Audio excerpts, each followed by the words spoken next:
স্কুলে ছুটির দিন, স্কুলের পরে ছাত্র সমিতির অধিবেশন হবে। তাতে ছেলেরা মিলে অভিনয় করবে। দাশুরও ভারী ইচ্ছে ছিল সেও একটা কিছু অভিনয় করে।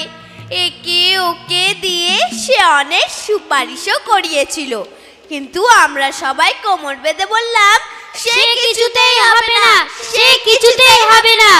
অভিনয় এই বছর দাশুকে কিছুতেই নেওয়া যাবে না। বিশু বলল, দাশু অ্যাক্টিং করবে, তাহলে জিততেন। ট্যাপা বলল, তার চাইতে ভোজু মালিকে ডেকে আনলেই তো হয়। ওই আমাকেও নে না রে, আমি আগের বছরের মতো ওই ভুল আর করব না। সেই তো গতবার যখন আমাদের অভিনয় হয়েছিল, তাতে দাশু সেনাপতি সেজেছিল। সেবার সে অভিনয়টা একেবারে মাটি করে দিয়েছিল। যখন ত্রিচুরের গুপ্তচর সেনাপতির সঙ্গে ঝগড়া করে তাকে দ্বন্দ্বযুদ্ধে আহ্বান করলো। সাহস থাকিলে খোল তলোয়ার, তবে আয়ের সমক্ষ সমরে বলে তখনই তলোয়ার খুলবার কথা, কিন্তু দাশুটা আনাড়ির মতো টানাটানি করতে গিয়ে তলোয়ার তো খুলতেই পারলো না। মাছ থেকে ঘাবড়ে গিয়ে কথাগুলো বলতেই ভুলে গেল। তারপর শেষের দিকে রাজা যখন জিজ্ঞেস করলেন, কি বাজাহু পুরস্কার কহ সেনাপতি, তখন দাশুর বলবার কথা, নিত্যকালে থাকে যেন রাজপদে মতি। কিন্তু দাশু তা না বলে, তারা দেখছিস না বকসটা আটকে গেছে, যত তারা হুড়ো সব। তাই এবারে তার নাম হতে আমরা জোর করে বলে উঠলাম, না সে কিছুতেই হবে না। দাশুকে এই বছর অভিনয় কিছুতেই নেওয়া যাবে না। দাশু বেচারা প্রথমে খুব মিনতি করলো, তারপর চটে উঠলো, তারপর কেমন যেন মুষড়ে গিয়ে মুখ হাড়ি করে বসে রইলো। যে কয়দিন আমাদের তালিম চলছিল, দাশু রোজ এসে চুপটি করে হলের এক কোণায় বসে বসে আমাদের অভিনয় শুনতো। ছুটির কয়েকদিন আগে থেকে দেখি ফোর্থ ক্লাসের ছাত্র গনসার সাথে দাশুর ভারী ভাব হয়ে গেছে। গনসা ছেলে মানুষ, কিন্তু সে চমৎকার আবৃত্তি করতে পারে, তাই তাকে দেবদূতের পার্ট দেওয়া হয়েছে। দাশু রোজ তাকে নানান রকম খাবার এনে খাওয়ায়, রঙিন পেন্সিল আর ছবির বই এনে দেয়, আর বলে যে ছুটির দিন তাকে একটা ফুটবল কিনে দেবে। হঠাৎ গনসার উপর দাশুর এতখানি টান হবার কারণ আমরা বুঝতে পারলাম না। কেবল দেখতে পেলাম গনসা খেলনা আর খাবার পেয়ে ভুলে দাশুদার একজন পরম ভক্ত হয়ে উঠতে লাগলো। ছুটির দিনে যখন আমরা অভিনয়ের জন্য প্রস্তুত হচ্ছি, তখন আসল ব্যাপারটা বুঝতে পারা গেল। আড়াইটা বাজতে না বাজতেই দেখা গেল দাশু ভায়া সাজঘরে ঢুকে পোশাক পরতে আরম্ভ করেছে। কি রে, তুই এখানে কি করছিস? বাহ, পোশাক পরবো না? পোশাক পরবে কি রে, তুই তো আর অ্যাক্টিং করবি না। বাবা, বেশ তো খবর রাখো, আজকে দেবদূত সাজবে কে জানো? কেন, গনসার কি হলো? কি হয়েছে তা গনসাকে জিজ্ঞেস করলেই পারো। তখন চেয়ে দেখি সবাই এসেছে, কেবল গনসায় আসেনি। অমনি রামপদ, বিশু আর আমি ছুটে বেরোলাম গনসার খোঁজে। সারা স্কুল খুঁজে শেষটায় টিফিন ঘরের পেছনে হতভাগাকে খুঁজে পাওয়া গেল। সে আমাদের দেখেই পালাবার চেষ্টা করছিল, কিন্তু আমরা তাকে চটপট গ্রেপ্তার করে টেনে নিয়ে চললাম। গনসা কাঁদতে লাগলো, না আমি কখনো অ্যাক্টিং করব না, তাহলে দাশুদা আমায় ফুটবল দেবে না। আমরা তবু তাকে হিচড়ে টেনে নিয়ে যাচ্ছি। এমন সময় অঙ্কের মাস্টার এসে উপস্থিত। আমাদের দেখেই ভয়ঙ্কর চোখ লাল করে ধমক দিয়ে উঠলেন, তিনটে ধাড়ি ছেলে মিলে ওই কচি ছেলেটার পেছনে লেগেছিস, তোদের লজ্জাও করে না? এ বলে আমাকে বিশুকে এক একটি চড় মেরে আর রামপদকে কান বলে দিয়ে হন হন করে চলে গেলেন। এই সুযোগে গণেশচন্দ্র হাতছাড়া হয়ে আবার চম্পট দিল। আমরা অপমানটা হজম করে ফিরে এলাম।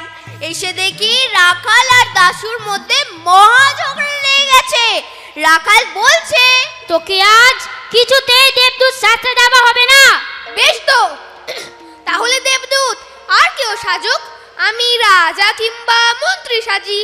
5-6টা পাঠ আমার মুখস্থ হয়ে আছে। এমন সময় আমরা এসে খবর দিলাম গনসাকে আর কিছুতেই রাজি করানো গেল না। তখন অনেক তর্ক বিতর্ক আর ঝগড়াঝাটির পর স্থির হলো যে দাশুকে আর ঘাটিয়ে দরকার নেই, তাকেই দেবদূত সাজতে দেওয়া হোক। শুনে দাশু খুব খুশি হলো আর আমাদের শাসিয়ে রাখলো যে আবার যদি তোরা কোনো গোলমাল করিস তাহলে কিন্তু গতবারের মতো সব ভুন্ডুল করে দেব। তারপর অভিনয় আরম্ভ হলো। প্রথম দৃশ্যে দাশু কিছু গোলমাল করেনি, খালি স্টেজের সামনে এসে একবার পানে পিক ফেলেছিল। কিন্তু তৃতীয় দৃশ্যে এসে সে একটু বাড়াবাড়ি আরম্ভ করলো। এক জায়গায় তার খালি বলবার কথা, দেবতা বিমুখ হলে মানুষ কি পারে। কিন্তু এই কথাটুকুর আগে কোত্থেকে আরো 4-5 লাইন আরম্ভ করে দিল। আমি তাই নিয়ে আপত্তি করছিলাম। দাশু বলল, তোমরা যে লম্বা বক্তৃতা করো সে বেলা দোষ হয় না, আমি দুটো কথা বেশি বললেই যত দোষ। এও সহ্য করা যেত, কিন্তু শেষ দৃশ্যে তার মোটেও আসবার কথা নয়। তা জেনেও সে স্টেজে আসবার জন্য জেদ ধরে বসলো। আমরা তাকে অনেক কষ্টে অনেক তোয়াজ করে বুঝিয়ে দিলাম যে শেষ দৃশ্যে দেবদূত কিছুতেই আসতে পারে না, কারণ তার আগের দৃশ্যে দেবদূত বিদায় নিয়ে স্বর্গে চলে গেলেন। শেষ দৃশ্যের অভিনয় আরম্ভ হলো। প্রথম খানিকটা অভিনয়ের পর মন্ত্রী এসে সভায় হাজির হলেন। এ কথা সে কথার পর তিনি রাজাকে সংবাদ দিলেন, বারবার মহারাজে আশিস করিয়া দেবদূত গেল চলি স্বর্গ অভিমুখে। বলতে বলতেই হঠাৎ কোত্থেকে আবার সে এসেছে ফিরিয়া। হা হা হা হা হা। হঠাৎ এরকম বাধা পেয়ে মন্ত্রী তার বক্তৃতার খেয়েই হারিয়ে ফেললো। আমরাও কিরকম যেন ঘাবড়িয়ে গেলাম। অভিনয় হঠাৎ বন্ধ হবার জোগাড় হয়ে এলো। তাই দেখে দাশু মন্ত্রীকে সর্দারি করে বলল, বলে যাও কি বলিতেছিলে। তাতে মন্ত্রী আরো কেমন ঘাবড়িয়ে গেল। রাখাল প্রতিহারী সেজেছিল।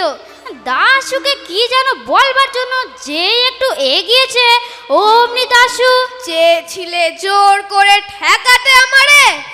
এ হতভাগা, এ হতভাগা, এক চাঁটি মেরে তোর মাথার পাগড়ি দেব ফেলে। হা হা হা হা হা। এ রাজ্যতে নাহি রবে হিংসা অত্যাচার, নাহি রবে দারিদ্র যাতনা। যাও যাও সবে নিজ নিজ কাজে। আমরা কি করব বুঝতে না পেরে সব বোকার মতো হাঁ হয়ে তাকিয়ে রইলাম। ওইদিকে ঝং করে ঘন্টা বেজে উঠলো আর চুপ করে পর্দাও নেমে গেল। আমরা সব রেগে মেগে লাল হয়ে দাশুকে টেনে ধরলাম। হতভাগা, দেখ দেখে সব মাটি করলি, অর্ধেক কথা বলাই হলো না। বাহ, তোমরা কেউ কিছু বলছো না দেখেই তো আমি তাড়াতাড়ি যা মনে ছিল সেগুলো বলে দিলাম, তা না হলে তো আরো সব মাটি হয়ে যেত। তুই কেন মাঝখান থেকে এসে গোল বাঁধিয়ে দিলি? তাই তো সব গুলিয়ে গেল। রাখাল কেন বলছিল যে আমায় জোর করে আটকিয়ে রাখবে? তাছাড়া তোমরা কেন আমায় গোয়া থেকে নিতে চাচ্ছিলে না আর ঠাট্টা করছিলে? আর রামপদ কেন কেন বাবার আমার দিকে কটমট করে তাকাচ্ছিল? ওকে ধরে ঘাত উচ্চে লাগিয়ে দে। যা ভেবেছিলাম তাই করলো, দিল সাপ পন্ডুল করে। লাগাও না, গায়ে হাত লাগাও দেখি। আমি বুঝি তোমাদের ছেড়ে দেব? দেখবে দেখবে এক্ষুনি চেঁচিয়ে সকলকে কেমন হাজির করি। সব কিছু অত সোজা ভেবনি। ভেবেছিলাম আমায় একটা করতে দেবে না। কেমন অভিনয় দেখালাম বলো? দর্শক বন্ধুরা তোমরাই বলো সবাই। নমস্কার। সব তাই এবারে তার নাম হতে আমরা জোর করে বলে উঠলাম, না, সে কিছুতেই হবে না। দাশুকে এই বছর অভিনয় কিছুতেই নেওয়া যাবে না। দাশু বেচারা প্রথমে খুব মিনতি করলো, তারপর চটে উঠলো, তারপর কেমন যেন মুষড়ে গিয়ে মুখ হাড়ি করে বসে রইলো। যে কয়দিন আমাদের তালিম চলছিল, দাশু রোজ এসে আমায় ফুটবল দেবে না। আমরা তবু তাকে হিচড়ে টেনে নিয়ে যাচ্ছি। এমন সময় অঙ্কের মাস্টার এসে উপস্থিত। আমাদের দেখেই ভয়ঙ্কর চোখ লাল করে ধমক দিয়ে উঠলেন, তিনটে ধাড়ি ছেলে মিলে ওই কচি ছেলেটার পেছনে লেগেছিস, তোদের লজ্জাও করে না? এ বলে আমাকে বিশুকে একটি চড় মেরে আর রামপদকে কান বলে দিয়ে হন হন করে চলে গেলেন। এই সুযোগে গণেশচন্দ্র হাতছাড়া হয়ে আবার চম্পট দিল। আমরা অপমানটা হজম করে ফিরে এলাম। এসে দেখি রাখাল আর দাশুর মধ্যে মহা ঝগড়া লেগে গেছে। রাখাল বলছে, তোকে আজ কিছুতেই দেবদূত শাস্ত্রে দেওয়া হবে না। বেশ তো, তাহলে দেবদূত আর কেউ সাজুক, আমি রাজা কিংবা মন্ত্রী সাজি। 5-6টা পার্ট আমার মুখস্থ হয়ে আছে। এমন সময় আমরা এসে খবর দিলাম গনসাকে আর কিছুতেই রাজি করানো গেল না। তখন অনেক তর্ক বিতর্ক আর ঝগড়াঝাটির পর স্থির হলো যে দাশুকে আর ঘাটিয়ে দরকার নেই, তাকেই দেবদূত সাজতে দেওয়া হোক। শুনে দাশু খুব খুশি হলো আর আমাদের শাসিয়ে রাখলো যে আবার যদি তোরা কোনো গোলমাল করিস তাহলে কিন্তু গতবারের মতো সব ভুন্ডুল করে দেব। তারপর অভিনয় আরম্ভ হলো। প্রথম দৃশ্যে দাশু কিছু গোলমাল করেনি, খালি স্টেজের সামনে এসে একবার পানে পিক ফেলেছিল।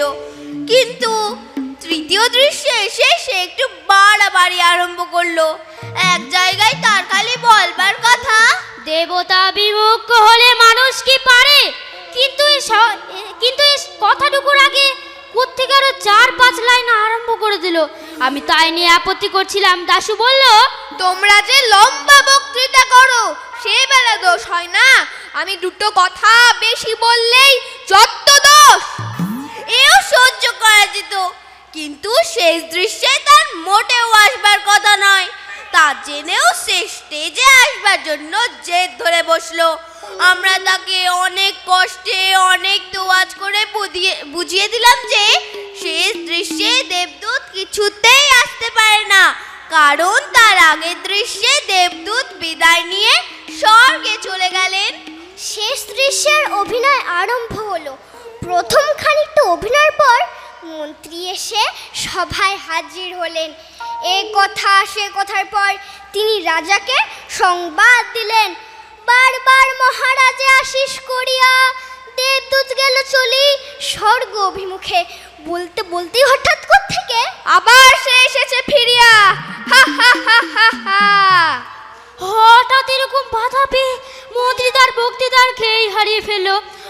আমরাও কিরকম যেন ঘাবড়িয়ে গেলাম। অভিনয় হঠাৎ বন্ধ হবার জোগাড় হয়ে এলো। তাই দেখে দাশু মন্ত্রীকে সর্দারি করে বলল, বলে যাও কি বলিতেছিলে। তাতে মন্ত্রী আরো কেমন ঘাবড়িয়ে গেল। রাখাল প্রতিহারী সেজেছিল। দাশুকে কি যেন বলবার জন্য যে একটু এগিয়েছে, অমনি দাশু চেয়েছিলে জোর করে ঠেকাতে আমারে। এ হতভাগা, এ হতভাগা, এক চাঁটি মেরে তোর মাথার পাগড়ি দেব ফেলে। হা হা হা হা হা।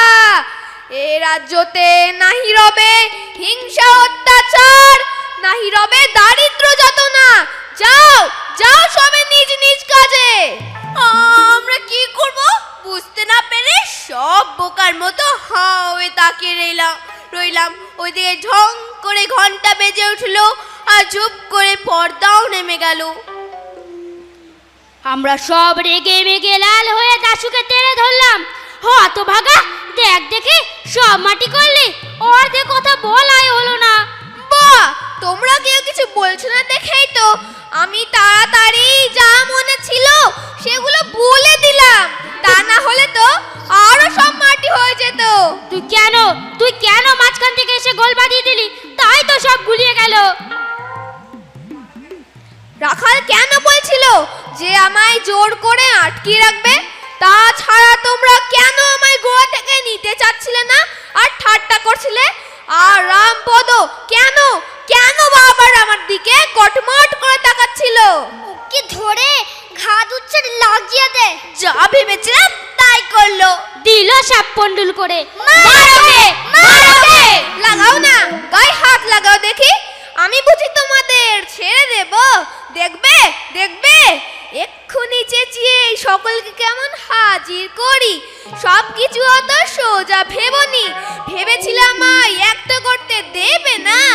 কেমন অভিনয় দেখালাম বলো? দর্শক বন্ধুরা তোমরাই বলো সবাই। নমস্কার।